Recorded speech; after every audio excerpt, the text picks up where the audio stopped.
Yeah. Well, the thing about mobile gaming in Japan as well is I feel like a lot of people don't even own PCs. That's why, like, internet cafes are so big there. They just don't have the space or the money to buy a PC, if that's the reason. So, typically, everyone has a phone, right? You need a phone. And, if you've got a phone but you don't have a PC, well, you're probably just playing a mobile game, right? It makes the most sense.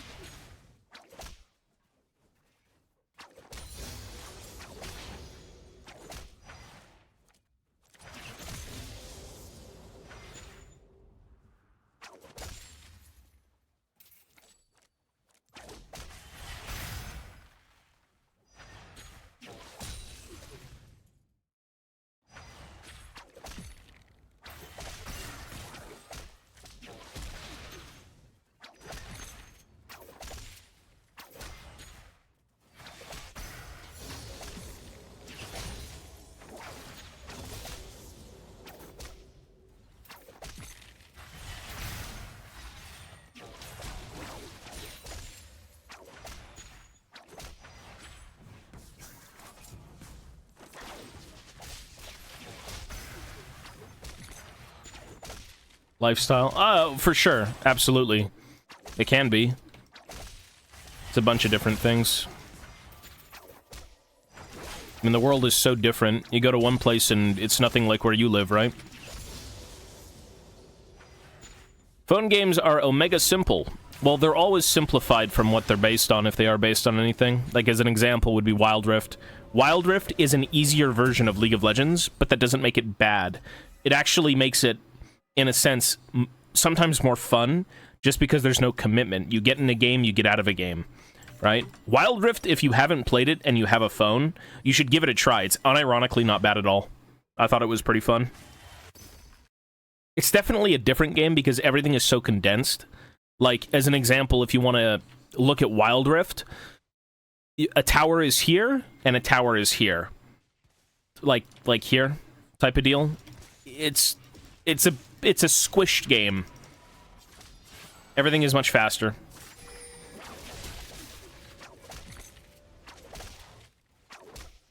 It's just a more fast-paced League of Legends.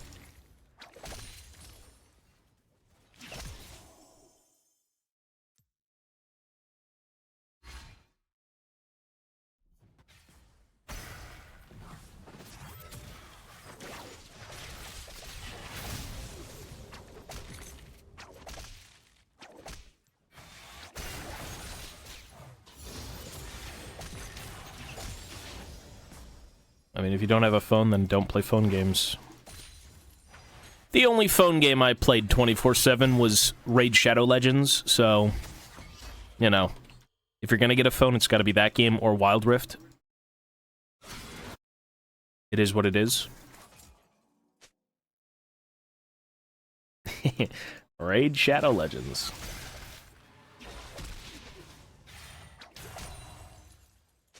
Now, phones are very useful, though, obviously. I wasn't really a believer in a good phone until I got one, and then I'm like, damn, this thing is a godsend. It's very useful. Very useful.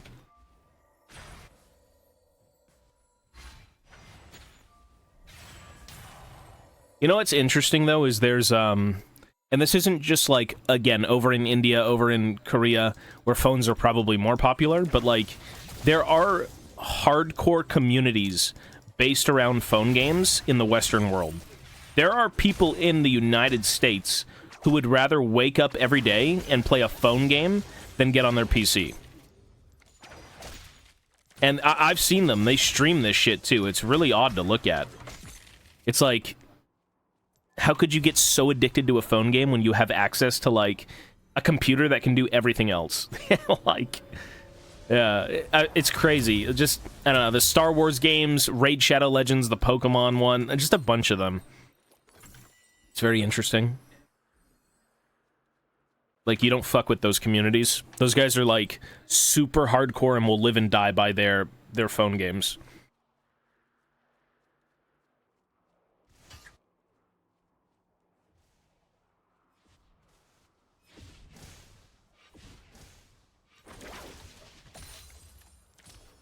I did see the Ahsoka finale, and I gotta say I wasn't too impressed, mostly with the directing. A lot of very shit, stupid, illogical, like choreography. Like, it was just... There's so many scenes that look so horrible. The thing about the Ahsoka finale, though, is that it kind of left you wanting to know more. Not even about Ahsoka or Thrawn, but more of, like, Baylan and fucking... Mostly Baylan, in my opinion, but...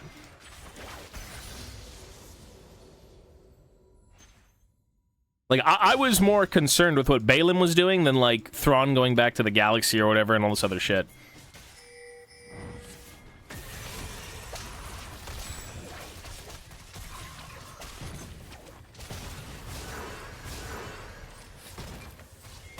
But, I mean, you know. Well, Baylan will still be there. He'll be recast.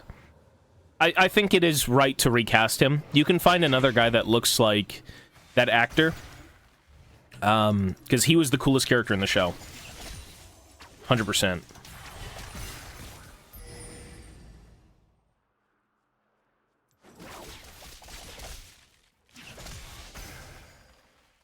But Ahsoka for me was like a 6 to 7 out of 10. I would say it was my favorite of all the Star Wars shows. You know what I watched recently too? I went back and watched Solo, and I actually kind of like Solo. I wasn't too big on it when I first saw it, but rewatching it, I thought it was actually pretty good. But I think for subjective, you know, personal taste, fuck.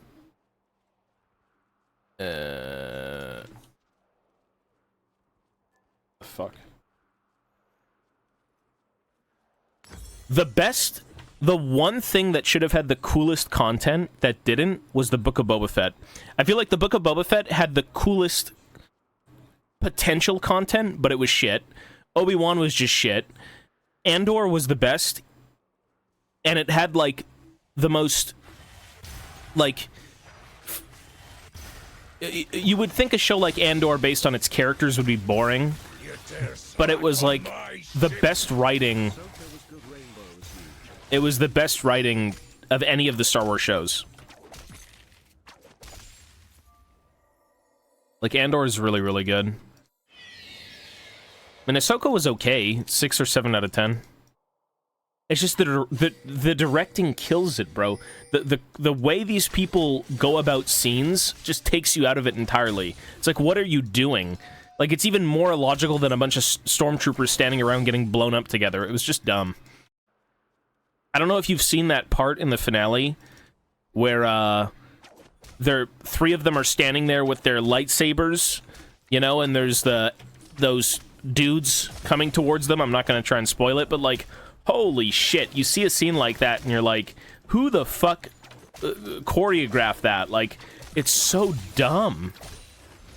It's so dumb. Like, nah. That's what killed it for me. Andor was just the best because the writing was good, the choreography was good, the fucking, the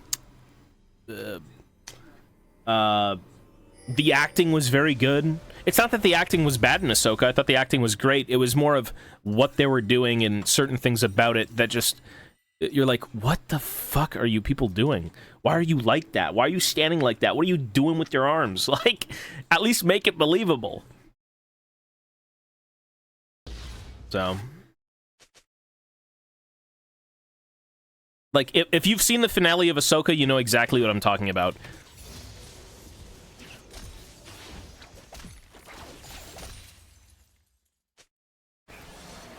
The beginning of the show I did like quite a bit, but I think when they started showing a lot of the action scenes, again, the directing was just so dog shit, like the choreography. That's what killed it for me, I think, more than anything. And a lot of, like, very loose...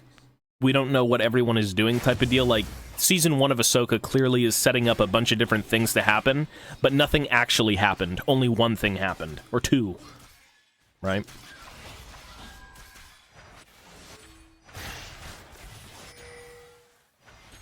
He's got cleanse.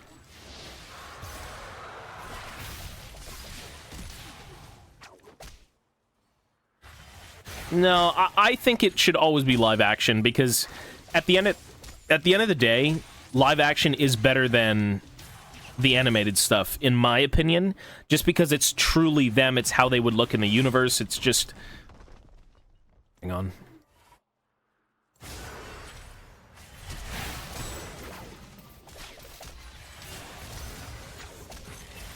Get to work. I think you do want live action adaptations of your characters, and they work. I mean, look at Cad Bane. Cad Bane looked fucking amazing. The only thing people didn't like was the size of his hat, but I thought it was cool as shit. Like, they had his whole, like, prosthetic face with animatronics in it. It was insanely well done. Cad Bane looks so cool. And you can do shit like that. You can bring animated characters to life with all that Disney money, right? I don't think it's that hard. Well, it's not that animated shows aren't great. It's that you want these people in live action. Like, if you've seen all of Clone Wars and Ahsoka, or Rebels, you're like, what if they look like... What would they look like real? You know? You don't want to keep characters strictly animated. It would be cool to see them alive.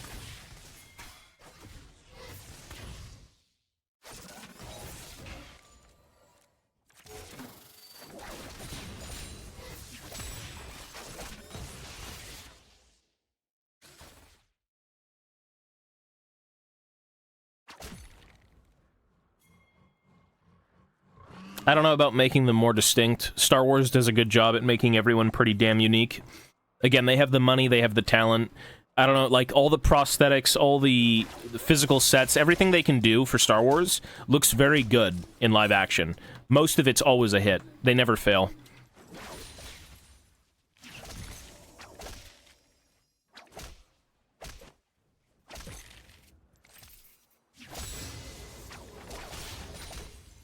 Like, some stuff can look a little goofy, but I think most of the time it's really well done.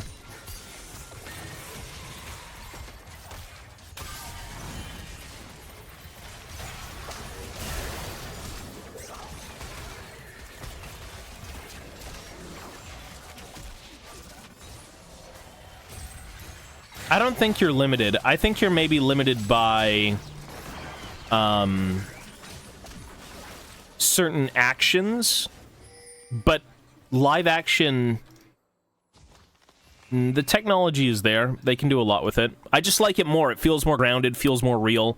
It's physical stuff. It's not cartoons that were drawn and, you know, you can make them do anything you want. That's cool. It's its own style. It's its own thing. But, like, I would like to imagine if it was real, that's what it would look like, you know? Yeah, it does feel less over the top, absolutely, but that's how it would be in the universe, right? You can have your own stylistic interpretations, and, you know, clone troopers doing backflips and shit. Like, okay, cool, that might be great for the show, animated show, but in reality, the clone troopers weren't fucking in the Clone Wars doing backflips into fucking combat. You know? Like, so, it is what it is. It's subjective entirely, right? But I think it is what it is.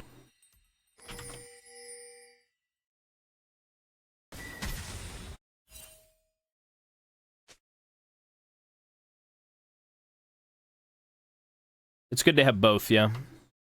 I mean, the thing about making any show is that, you want to appease as many people as possible, right? People will like animated shows, people will like live action.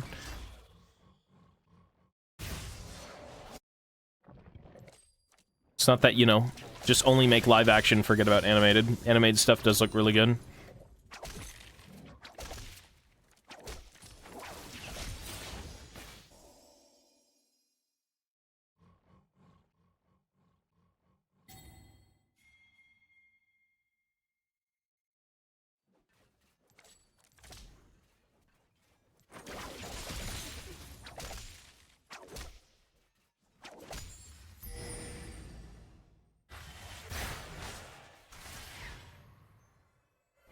The Star Wars anime is so shit.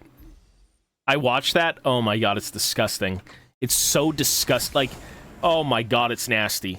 But then again, the you don't want to watch it. Some of them are, like, okay, but a lot of them are just fucking nasty, bro. Like, I remember there was one episode about, hang on. It was an episode about a band, and there was, like, a young Hut who worked with a bunch of, like, band members, and it was so... Like, the guy had, like emo armbands and looked like some fat anime edgelord who owned a katana. It's just disgusting. It's subjective in terms of, like, aesthetic, but honestly, it's really nasty. It's gross.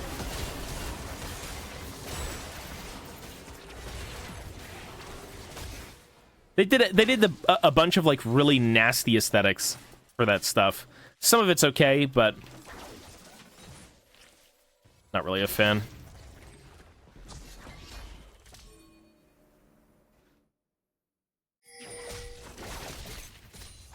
Like, it's okay, I suppose, to mix the styles, because, again, it's for someone, it's not for me.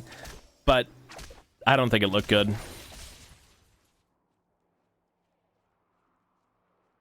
Well, none of it's canon, of course. It's all just what if, and then in this style. None of it's, of course, canon.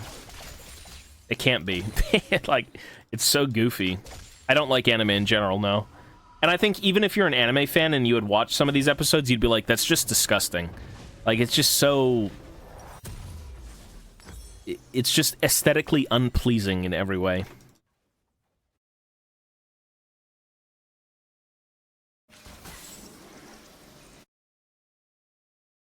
Go watch it, you'll see what I mean.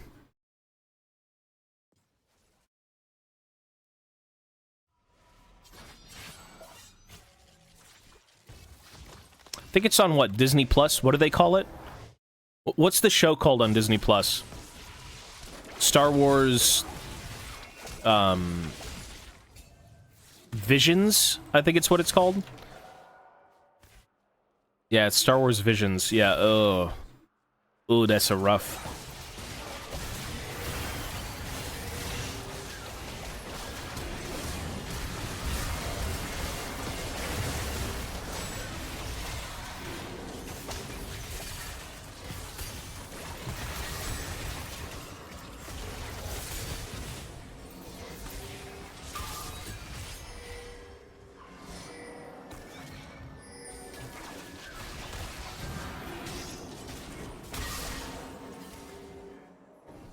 Nice.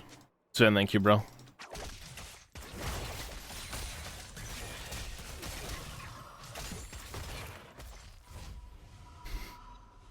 It's Star Wars without the wars. It's Star Wars if you just made it an anime. Yeah, that was just... I just don't like it, bro. It doesn't... It's just... gross. Like... Ooh.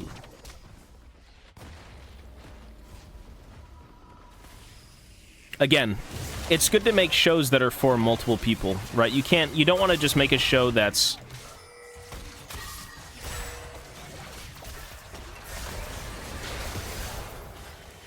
Unlucky.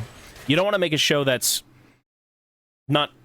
Like, you can have your idea for something, but typically there are elements in the show that everyone can kind of appreciate. Instead of you have a show that's, like, entirely for one group of people. That's what I think that Visions is, but, you know.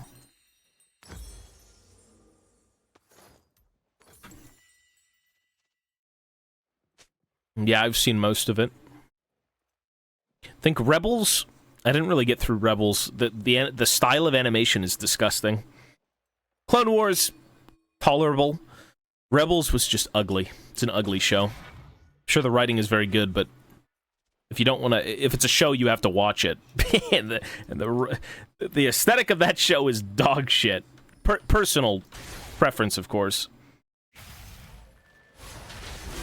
But yeah, if they did live action anything, it better be grimy.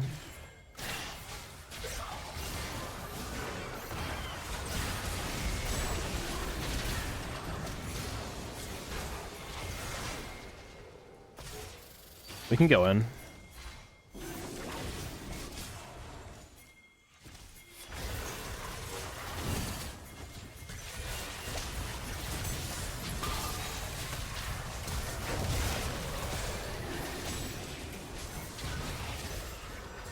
Nice.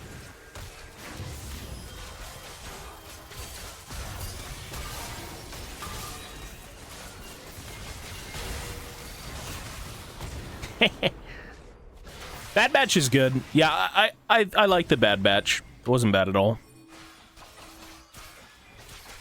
I mean, the best Star Wars... in my opinion, the best Star Wars ever... Original trilogy, Andor, Rogue One, animated Clone Wars, Bad Batch. I think that's the best. Of course, everyone's gonna go back and say, like, Revenge of the Sith. That's fine. Revenge of the Sith is, like, super action-packed and there's so much shit going on. But, yeah. Well, Andor, what was so cool about Andor is it wasn't for they didn't have aspects that kids would enjoy. Andor was just a mature story that felt real and it felt grounded and it felt like it made complete sense with no bullshit for kids, you know what I mean?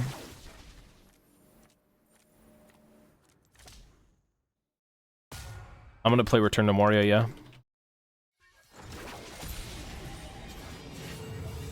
Yeah, that was an adult Star Wars show. It was for people who don't want to turn their brain off and just let it rot as they're watching, like, the sequel trilogy. That's what Andor was. And it was good. It's good. If you gave it a chance and you actually like, you know, a slower type of show with a lot of, legit, you know, conversing and action, instead of, like, TIE fighters and Jedi and everyone kind of fucking big galactic battle. Nothing makes sense sometimes, you know? That's good, though. You've work to do. Get on it. Sup, thank you, bro. Mando actually, I forgot about Mandalorian. Mando Season 1 and 2 were pretty good. Mando Season 3 was a pile of dog shit. They really ruined Mandalorian. And not to mention they're passing it off to, Bo-Katan, which, for me, I don't really give a fuck about that character, so, like, whatever. Season 3 felt like it was, very, like, ham-fisted in a lot of the stuff they wanted to do. They're basically just handing off the Mandalorian to a different character entirely. That's why. A lot of the episodes felt pretty lifeless. They felt really, just stupid. Really poor directing, and the stories were just boring. Boring and illogical.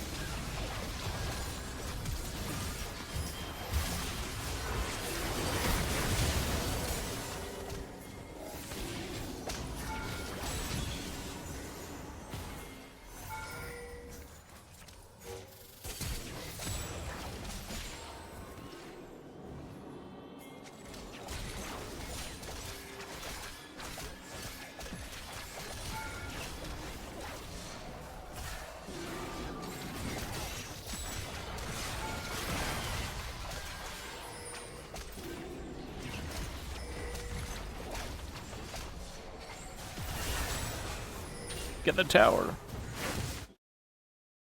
Like, a good... Okay, this is an example of how stupid half the shit is in Mando Season 3, and a lot of Star Wars. So... Get to work. Niz, thank you, bro. There's a scene in Mando Season 3 where a young child is taken by a giant creature, a giant, like, flying dragon bat thing. And it takes it back to its lair, and it was going to feed it to its young, like a bird does, right? And the Mandalorians were tracking this thing. The kid was taken, they were tracking it.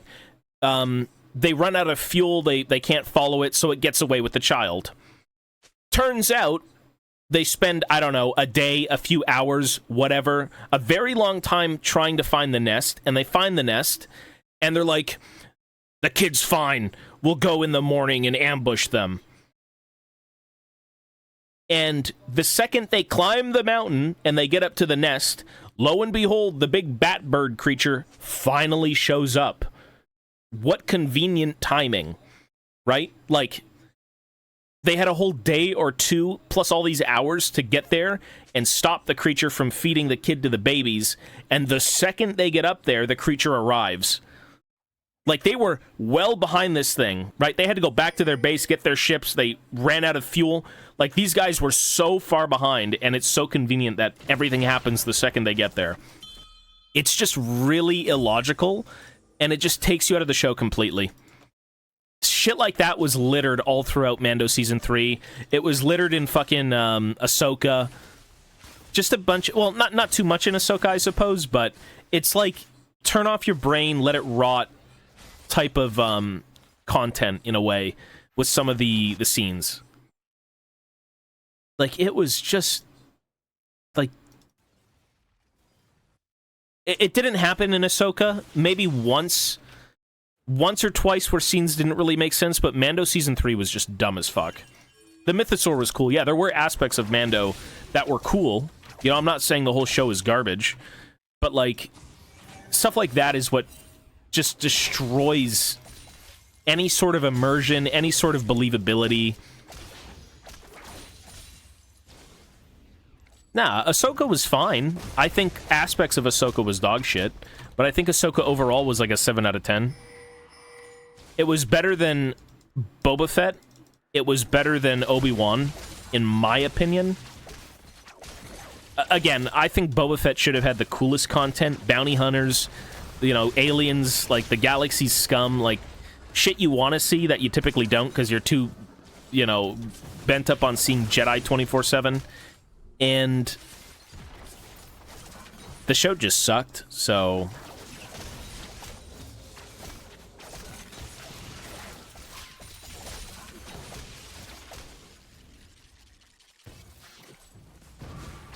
Okay, Callisto Protocol was a 6 out of 10. Or maybe like a 5 out of 10?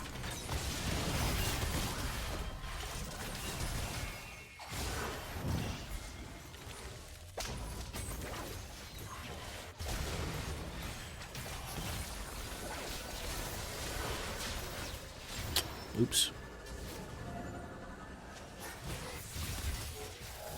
Well, it's because Bib Fortuna kind of betrayed him for whatever reason. I don't really know why. They didn't really establish why Bib did what he did to Boba. Maybe they did. Maybe it's somewhere. But, like, him killing Bib Fortuna, like, at least tell us why. I think they did. He just said he backstabbed him or some dumb shit. The intro to Boba was interesting. You know, a guy who was kind of a big deal and then had the shit kicked out of him, and he, you know, was kind of a nobody at that point.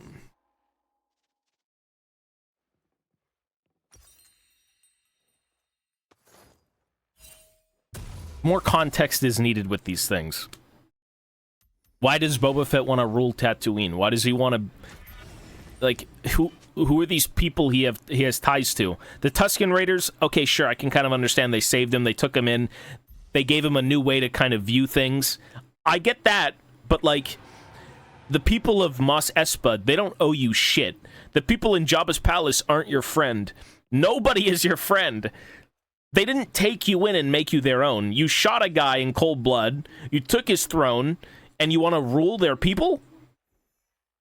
What? You need more context. Just doesn't make any sense.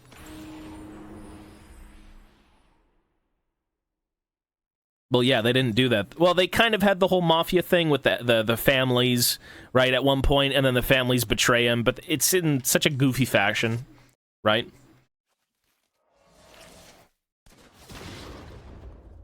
I wish the motivations of these characters made more sense. Like, you could say the one thing he did kind of bring up in the show was he's tired of working for people. He's tired of people putting him in such shitty situations. But to me,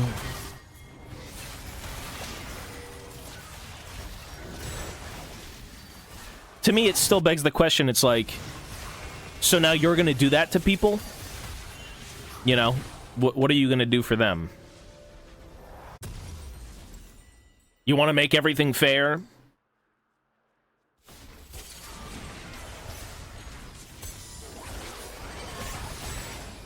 Unlucky. No!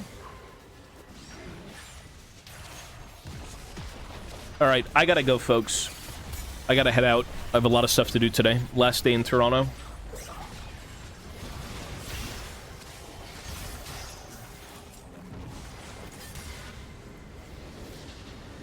Yeah, I'll be on, if I'm done everything, I'll be on late tonight.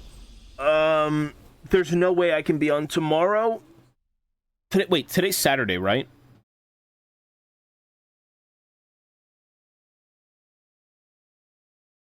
I'm just trying to check the date, hang on. Okay, today's Saturday. If I'm on, it's going to be super late. Tomorrow's Sunday. I'm traveling, so I'm not on.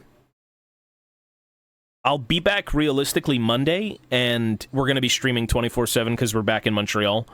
Whenever I'm in Toronto, I don't have time. Just too much shit to get done. But anyways, I'm out, folks. Take care. Be well. Stay safe. Thanks for hanging out. And I'll see you all tonight or Monday. So peace, folks. Be good. Serve or die. I don't care if the others like you. Banan, thank you, bro.